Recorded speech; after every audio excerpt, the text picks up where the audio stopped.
Cette courte fiction d'inspiration historique, La baie de Matavai, est le récit de la rencontre en mars 1797 de deux Tahitiens, habitants de la baie, qui dialoguent.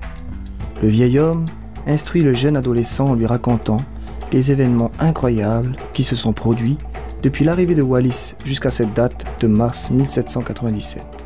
Puis le récit reprend, entrecoupé de dialogues entre les deux personnages et nous raconte la suite. Tout cela nous informe sur les différents découvreurs, sur ce qui a suivi, mais aussi sur la culture des Tahitiens de cette époque.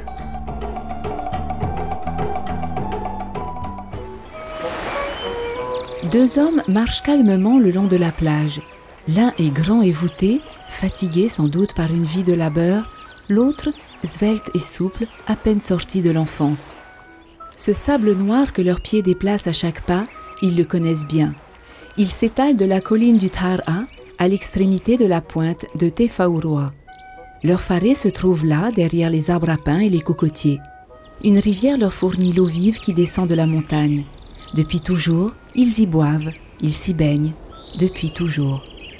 Mais des événements incroyables se sont succédés ici, depuis tant de lunes. Est-ce parce que la baie offre une large ouverture sur l'océan et qu'en ce lieu précis, il n'y a pas de récif? Sans doute. Mais quelle pirogue redoutable! Le vieil homme se souvient de tout. Il avait l'âge de son jeune compagnon quand ils sont arrivés. Des hommes si pâles, si sales, sur une immense pirogue sans balancier. Leur chef avait le corps couvert d'étranges vêtements ajustés. Sur leur tête, de fascinants cheveux clairs qu'ils ôtaient quand ils avaient trop chaud. Certaines parties de ces vêtements brillaient encore plus au soleil que les plus belles nacres. Ces hommes voulaient de l'eau, ils voulaient des fruits. Nos chefs leur ont offert nos femmes pour les honorer en guise d'accueil. Et puis, sur ces étranges pirogues, il y a tellement d'objets extraordinaires qu'on ne connaît pas ici. Un don, un contre-don, c'est ainsi que vit notre clan. Nous étions de fiers guerriers. Et pourtant, la première fois, j'ai eu peur. C'était Wariti, Samuel Wallis, qui commandait le bateau.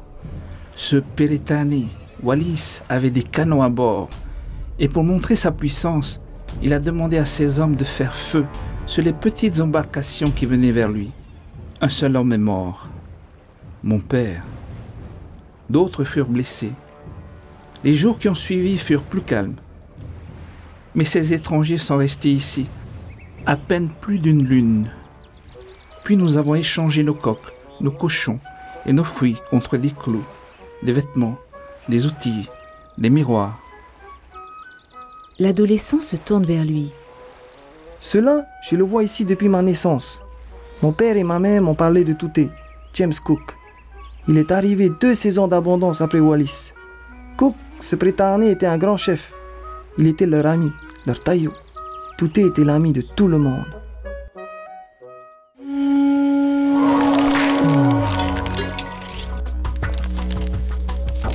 Choisis parmi ces réponses celles qui te paraissent justes. Le nom que donnaient les Tahitiens à Wallis était Touté. Wallis a fait tirer au canon sur les embarcations de Tahitiens qui venaient l'accueillir. Cook était l'ami de tous. Wallis était le taillot des Tahitiens. Le nom de Wallis n'était pas Touté, mais Wariti. C'est Cook qu'on appelait Touté. Wallis a fait tirer au canon pour montrer sa puissance. Cook était l'ami de tous. Taillot signifie ami en tahitien. C'est Cook qui était le taillot des Tahitiens, pas Wallis. Combien de temps Wallis et ses hommes sont-ils restés à Tahiti? Wallis et ses hommes sont restés à Tahiti à peine plus d'une lune, donc un peu plus de 28 jours. Wallis et Cook étaient tous deux des Peretane, c'est-à-dire des Britanniques, des Anglais. Peretane est la transcription du mot anglais Britain ou British, qui désigne en anglais les Britanniques. Le vieil homme poursuit en silence sa réflexion. Il n'y a plus de cannibalisme à Tahiti depuis un temps fort lointain. Mais les Peretane confondent avec les sacrifices humains. Cela les terrifie. C'est vrai que notre grand dieu Oro exige exceptionnellement l'offrande d'un homme. On offre des fruits, on sacrifie des cochons, un homme parfois, mais il est tué auparavant, assommé par l'arrière et par surprise. Jamais un homme jeune et vigoureux. Ensuite seulement, il est offert sur le grand marais de Oro par le grand prêtre. C'est un rituel. Nous voulons seulement honorer notre Dieu pour qu'il nous donne des récoltes abondantes, paix et prospérité. Les étrangers à la peau blême ne l'ont jamais compris.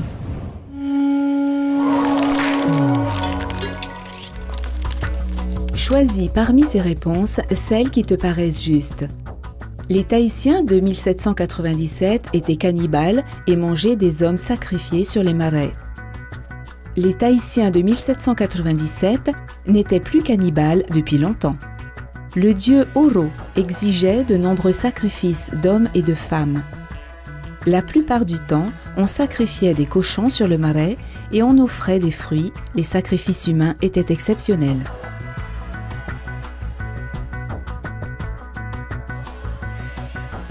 Les Tahitiens de 1797 n'étaient pas cannibales et ne mangeaient pas les victimes de sacrifices humains. Les Tahitiens de 1797 n'étaient plus cannibales depuis longtemps. Non, le dieu Oro n'exigeait pas de sacrifices humains. C'était exceptionnel et la personne sacrifiée était un homme, mais jamais un homme jeune et vigoureux. On sacrifiait la plupart du temps des cochons et on offrait des fruits sur le marais. Les sacrifices humains étaient très rares. Une partie du titre du livre n'a pas été commentée. Mars 1797. Mais qui donc est arrivé en baie de Matavai en mars 1797 ?